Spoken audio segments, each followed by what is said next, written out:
Thank you. My name is Chris Santiago, and I am the Solutions Engineering VP for Unravel Data. Throughout my years with Unravel Data, I've worked with some of the largest data customers, solving some of their most complex challenges and using data platforms like Databricks. The series is Controlling Cloud Costs, and today's topic is Cost-Aware Data Engineering, designing Databricks ETL pipelines for maximum efficiency. With our time today, I'm going to be walking you through a day in the life of using some of the out-of-the-box tooling that Databricks provides to create powerful and impactful ETL pipelines in your organization. I'm going to also highlight some of the gaps, so things that I've seen customers today using this powerful platform, but still there are some missing features when they're trying to solve for critical things like cost, performance, stability. Then I'm going to walk you through a demo of what the life is like from an Unravel perspective and how we can help fill in the gaps. So let's begin. If you are using Databricks workflows today or you're thinking of, we recommend highly do it. It's a powerful platform built into the Databricks ecosystem that provides a great way for developers to create data pipelines, manage it. And what you're seeing here is a screenshot of the Databricks workflows observability. So being able to just manage what's the status of my jobs, also check out what's the status of my job runs, when were they run, who actually ran it, what's the current status, is a great way to just really get an overall idea of what's the overall health of all of my Databricks pipelines in my organization. They do also provide some observability. So being able to get even deeper. So things such as in my runs, how are the tasks? What are some of the tasks that failed? How long did these jobs, runs, and tasks, how long did they run, the duration, so on and so forth. What's not in since this is a screenshot, you can actually click into any of these tasks and get a little bit more details as to, overall, like how long did it run, lineage. So very, very powerful stuff. And we highly recommend that you continue to use this today to manage your ETL pipelines powered by Databricks.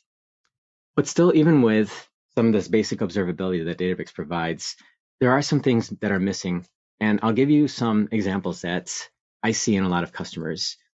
For customers that are looking to really optimize cost. So are there avenues that we can do to reduce overallocation?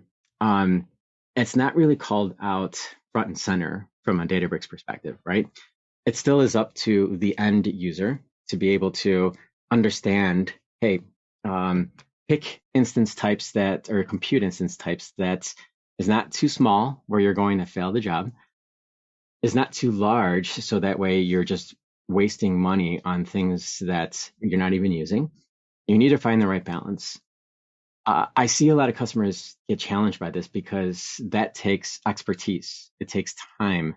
And these pipelines vary over time. And so it can become very challenging and cumbersome to look for opportunities to cost optimize their infrastructure. The other challenge is maximizing for performance. So are we parallelizing all the tasks that we need to? Are we distributing work across all of my workers in my Databricks cluster? A lot of that can stem to just poor code. Maybe maybe there are feature or functions that are primarily run on the driver, and you have your workers sitting idle for a very long time. These things aren't necessarily called out front and center. It still is up to the end user to find and use Databricks console logs to find these inefficiencies. And a lot of times these go unnoticed. So many times if we're looking to solve for performance, you need to get deeper into the code and highlighting and identifying if there are inefficiencies here to begin with, again, is cumbersome and is up to the end user to find these out. Last but not least, troubleshooting pipeline failures is still time consuming. Even with the observability that Databricks provides today, I get feedback from a lot of our customers and prospects where they spend a lot of time trying to understand which of my tasks in which job run had failed. It's almost like finding a needle in a haystack. Now, granted, the stuff that, or the features that Databricks provides is super powerful. It still is up to the end user to harness this power to understand where to look. And I see a lot of organizations where some folks are they have folks that are very good at finding this, and then you have some more inexperienced junior resources that end up, tapping in the shoulder, so to speak, from the experts to help them understand why things have failed. So it's still not as turnkey, and a lot of times this unnecessary time is spent and money for jobs that continue to fail. Now, what I want to do next here is show you a day in the life of using a platform like Unravel Data to help fill in the gaps for solving for cost, for performance, and stability.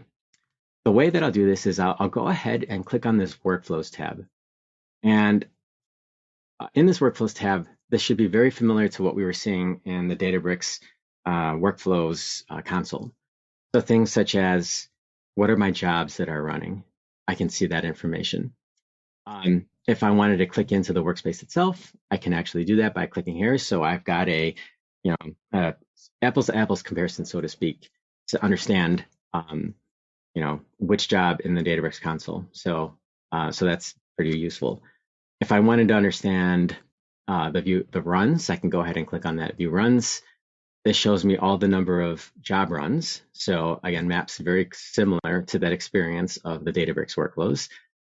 I can go into the specific runs, and I can get a little bit more information. So the number of tasks or n number of tasks that may be submitted here. You've got your Spark context if we wanted to go in there. We can get our run configuration. We can see some of the errors here. A little bit about that. We'll get into that here shortly here. So this should provide a very familiar experience for end users who are already developing ETL pipelines through Databricks. Now, I'll walk you through a scenario. Let's just say I'm an organization at scale. I've got pipelines that are doing a multitude of things. It could be I'm training my machine learning models. It could be I'm streaming in live data in my DLT into Delta Live tables, or it could just be simple batch processes. All of these use cases may require different instance types. For the data scientists, maybe they need something that's a little bit more heavier on the compute. Maybe we're doing a lot of transformations on large data sets, and maybe another pipeline may require something that's more memory heavy. Or you just need something that's just very general, that's very balanced. So, lots of workloads require lots of different instance types. But again, it's up to the end user to figure out what's the optimal way. Now, what I see with a lot of our customers at scale is that's a very time-consuming task. And in order for us to do this, or in order for customers to do this, what I see is they try to do a one-size-fits-all. That maybe at the workspace level, maybe they're defining policies to be able to run this, but a lot of times it's just what is the recommended best practice. And so I see a lot of some of the best practices that are out online. I see a lot of the organizations using that as the standard. Now, a lot of times this goes unnoticed. What are the pipelines that are over allocated? And it's very unclear to the organization of like, hey, what are some of the pipelines that I could actually optimize for cost? Well, you'll be happy to know that Unravel provides an insight type here that's specifically meant to identify pipelines that have inefficiencies that are affecting cost. So it maps to this over-provisioned insight type here. You can see here that I've got 19 workflows here that have this instance type. Down here below, we can see all the runs we were showing here before. What I'm going to do here next is I'm actually going to click on this insight type. Now, what this is going to do is it's going to provide an analysis of this insight type for this particular workflow job. I'm going to go ahead and click on here, and I'll point your attention to this. So node right sizing, that is that over provisioned insight type. And we give a brief explanation here. Node right sizing is necessary when container resources are underutilized, helping to optimize cluster instances and improve cost efficiency. Great. So if I am an end user, maybe I didn't know that my job that I created here had an over-provisioned insight inefficiency type. And so this provides a great way for me to understand what this actually is. Now we break it down from a summary perspective. Cost summary. What's the number of impacted runs? Run summary. How many of the runs actually were impacted because of this overallocation event? Total savings. How much money can I actually save if I apply the recommendation, which I'll get here shortly? And then productivity gains, 80 hours saved in troubleshooting. And so this is where we want to be able to highlight, hey, if we wanted to do an end-to-end analysis from identifying if there's even an issue there, root causing that issue, going through the fix and verify stage, and then ultimately solving it, that's that productivity gains. And so there's time savings that Unravel is able to provide here, but we'll get there shortly. Now, down below, a lot of times for end users, we work with a lot of varying experience. We could be working with very folks that know how to use Spark UI, the Databricks console. They know where to go to look in the logs to be able to solve this themselves. Or you could just be somebody that's brand new. Maybe they're coming in from a legacy platform like a Teradata or something similar, where this is a whole new world for them, and they're just trying to wrap their heads around it. Well, Unravel breaks it down for all of the users, so that way we could really just understand why was this actually flagged here. And here's the problem statement specific to this particular job run. An over-provision issue was detected for my job running on my workspace. The current instance provisioned for cluster, this one, for this Spark application has the following resources in access for the driver and the worker. So we break it down and we understand that we say that both the driver and worker had some access and resources. We can even highlight what the specific instances are here. So you can see that Unravel is analyzing this specific to this job run. And it says, check out the latest run. But what I'll do to show that is I'll click on this impacted runs tab. And here we can see that here are all the runs that were impacted, as the name implies, or as the name states. And we can see here we've got a couple, 2 pages of this. So we can see the particular runs, the cost. And if I point your attention here to this symptom, this is where Unravel is, again, providing that synopsis. We can see here resource surplus of 4 cores and 14 gigs of memory. I do want to highlight this is our demo environment. So you would see some more variety here if this was actually a real life use case, but really wanted to show the number of runs here. And you could see that for each of these, this would be a unique symptom analyzed for each of these runs. Now, what I've shown so far is that Unravel has identified that there's a node right sizing event. I've also identified that it's also looking at each of the job runs and providing its synopsis of what the issue is here. Now, with all this information, what we can do next is provide a crisp recommendation at the workflow level to reduce cost. Now, let's go ahead and actually dive a little bit deeper in here. So I see 2 recommendations here. We've got a driver node recommendation. We've got a worker node recommendation. So on the driver, we're actually recommending changing from this instance type to this instance type. for saving about 20.8% savings at the driver level. Same thing here on the worker level. So here's another current instance type, which just so happens to be the same as the driver. And we also have this standard L4 as well for the worker.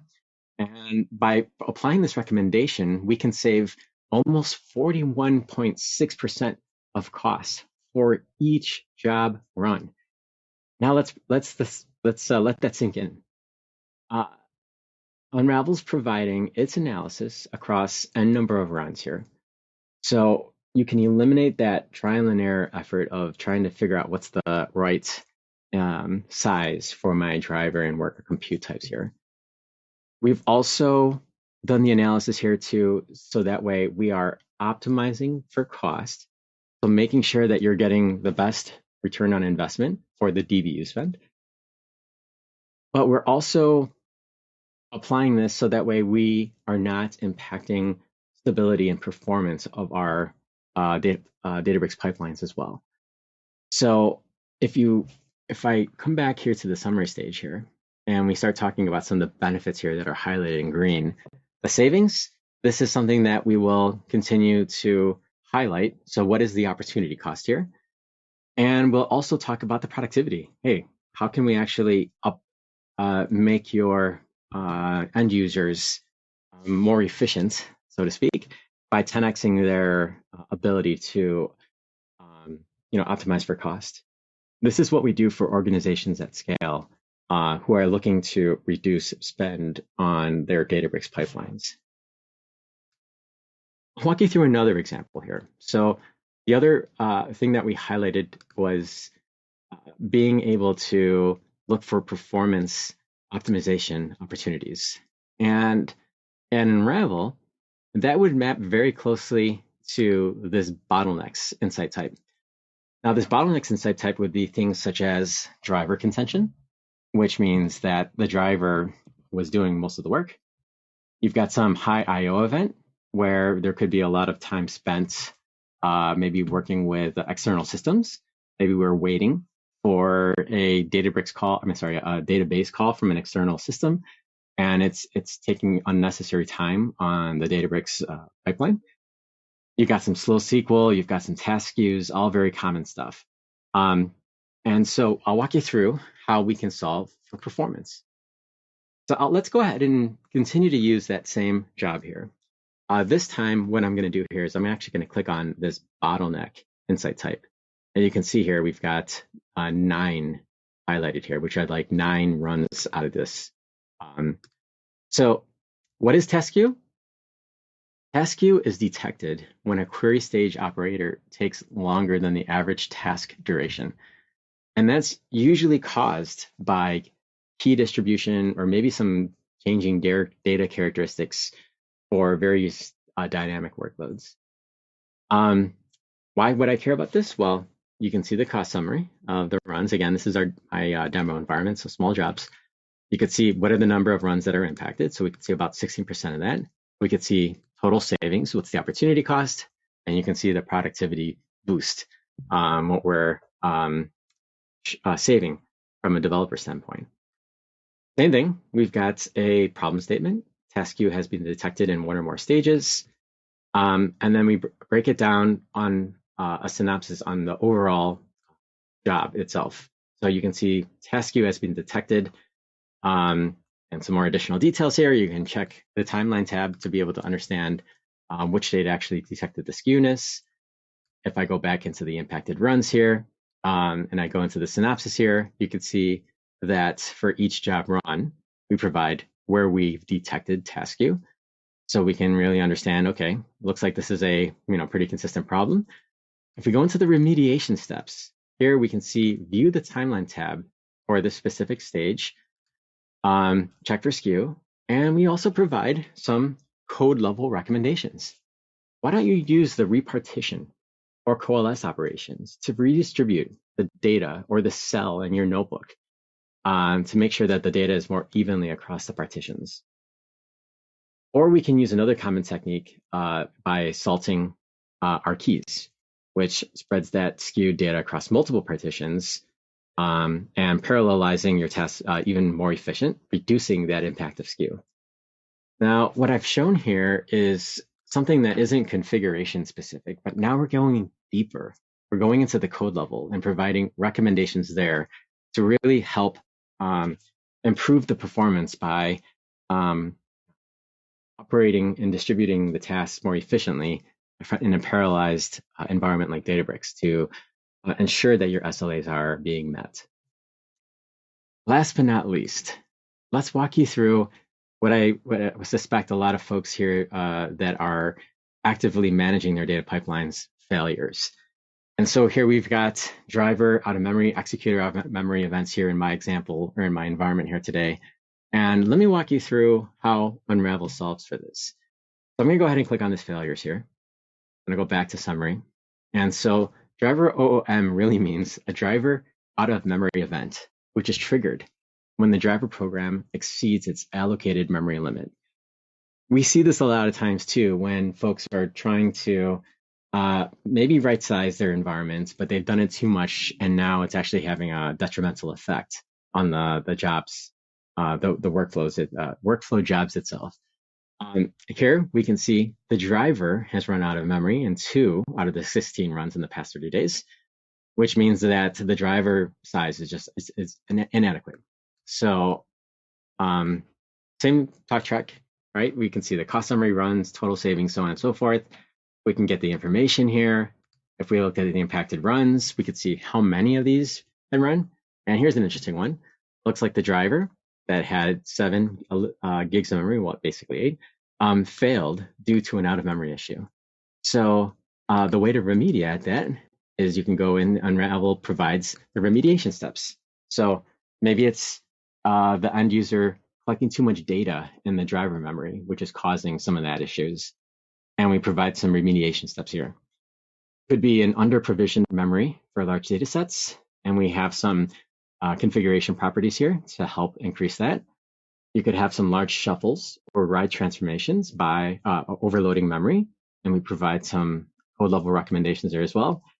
Or it could be memory leaks due to improper garbage collection. And here we can provide some configuration parameters from that perspective as well. Think of Unravel as a Databricks expert in the box. And when stuff like this happens, failures are inevitable. How can we quickly provide a lens to really help understand and troubleshoot these jobs so that, one, we can give time back to the developer to so that way they can do other more fulfilling tasks. But more importantly, we want to avoid failures to begin with, because little did you know, if failures fail, or if jobs fail, you're still on the hook to pay for these things. So the more that we can actually reduce failures, the better that we can just reduce unexpected, unnecessary spend on failed jobs. So what we've done here today is we've highlighted some of the basic capabilities from Databricks workflows from an observability standpoint, and how customers are using that today to really create some powerful ETL pipelines powered through Databricks. We talked about some of the gaps that the basic observability from Databricks does not provide. And we looked at a demo to be able to solve for some of those inefficiencies, more specifically performance, cost, and stability. So what I'm going to do next here is I'm going to go to, hold on a second here. I'm going to go back to my chat here. I'm going to see if there's any questions that came in through my webinar here. So looking here, I see, what are some of the common inefficiencies in Databricks ETL pipelines that can lead to unexpected budget overruns? So this one came in earlier, but we just covered it. So there could be some cost savings inefficiencies that are based on just node sizing configurations, code inefficiencies, node right sizing, and more.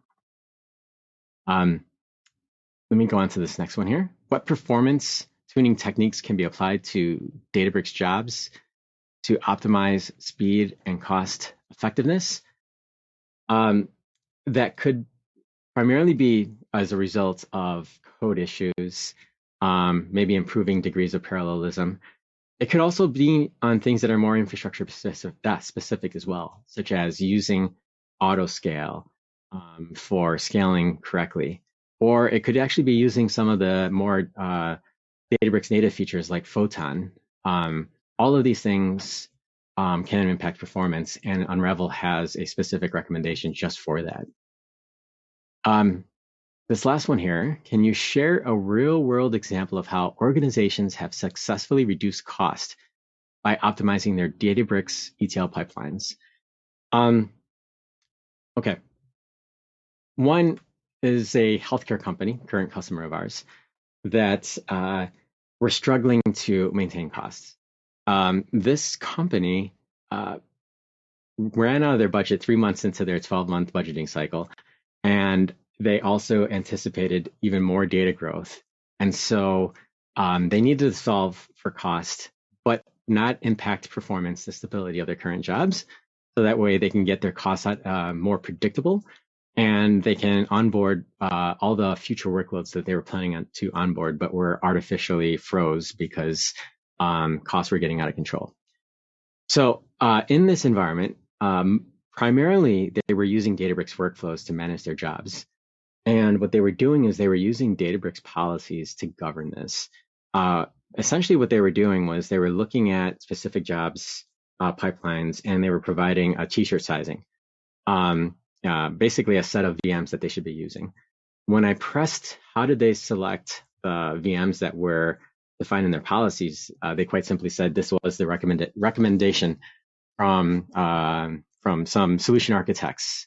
And what they were doing is they did their best, but they were doing more of a one-size-fits-all across the workspace, not specifically tuned for the specific workflows that they were using.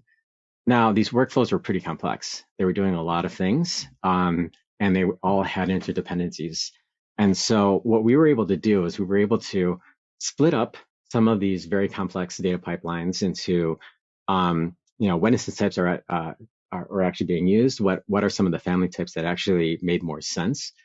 And instead of us manually tuning these things, we actually just updated their policies. So, and we did this for each of their pipelines. So very tuned